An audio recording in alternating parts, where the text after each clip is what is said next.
Amazon is facing a lawsuit in federal court from the National Labor Relations Board.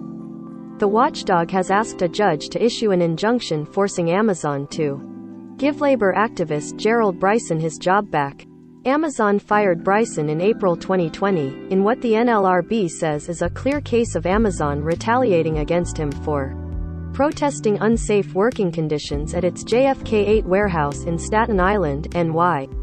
According to the NLRB, the Section 10(j) injunction it's pursuing is intended to temporarily make a situation right when the court case could take too long to fix the alleged issue.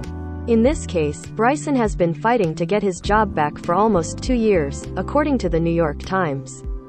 The NLRB petition, which you can read in full below, argues that other employees may be afraid to speak out if Bryson isn't reinstated, as it views Bryson's firing as a message from Amazon to its workers. That's especially relevant now, as workers at the JFK 8 warehouse are voting on unionization starting next Friday, March.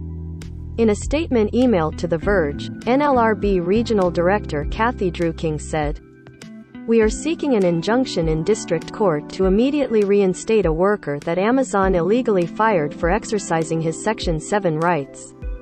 We are also asking the court to order a mandatory meeting at JFK 8 with all employees at which Amazon will read a notice of employees' rights under the National Labor Relations Act. No matter how large the employer, it is important for workers to know their rights, particularly during a union election, and that the NLRB will vociferously defend them."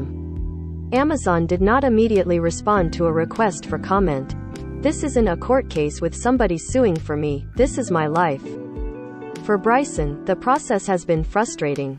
In a conversation with The Verge, he said that the systems for fighting back against large corporations like Amazon are outdated and need to be rebuilt. Those places were made for little people to fight in, but we can't.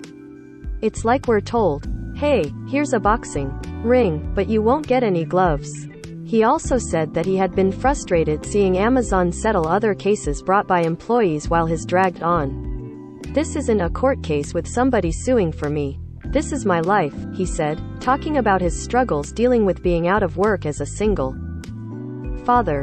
Despite that frustration, Bryson says he's fighting until the end and hoping to make a change for other people that work at Amazon.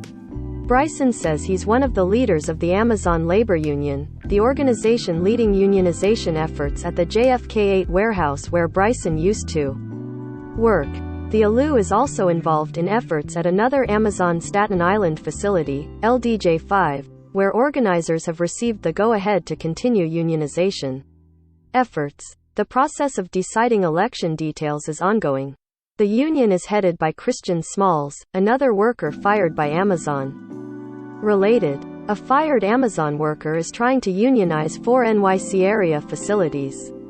According to the New York Times, Amazon has said it fired Bryson after he got into a heated shouting match with another warehouse employee while attending a protest, which the company says was a clear case of bullying and intimidation. Bryson says that the company has a zero-tolerance policy for fights, meaning that if 2 employees are in a fight, its policy is to fire both of them. Alcedini's starting the argument and says he's submitted video evidence proving that to the court. Bryson was the public face of the organizing movement for improved COVID-19 health and safety practices at the JFK 8 facility before Amazon fired him. According to the NLRB's petition, the company faced heavy criticism from workers for how it handled the pandemic at JFK 8 and similar facilities, and the New York Attorney General filed a lawsuit last year, alleging that the company didn't protect its workers from COVID. Amazon has faced other suits from the NLRB about its actions at its Staten Island facilities during unionization efforts. In a complaint issued earlier this year, the labor watchdog accused the company of threatening, surveilling, and interrogating employees.